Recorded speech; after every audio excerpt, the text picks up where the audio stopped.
Mr. Wazimu na mke wake anapiga ngumi, anasema hujaweza, acha mimi nipige, zamu yangu.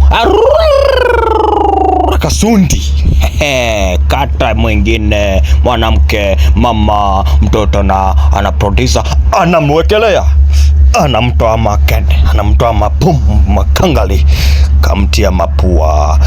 Twende turudi ngambo ya pili huku. Mzee mlevi anatoka na pombe yake akiwa na kitoto, Mr. Hiha, Mr. Ngri na Mr. Hore. Mzee uchungu wa mtoto, uchungu wa mwana kwa yeye mzazi, anawaambia chukueni pombe, kunyweni, inshallah.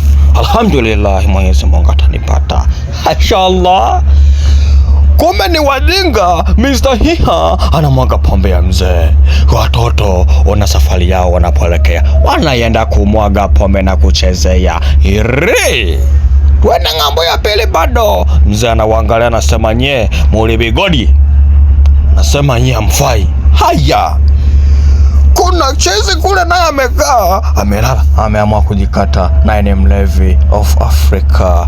Haya, movie na isha hivyo. Subscribe upate episode 2 wanavyowekelana makofi na wazazi wa watoto.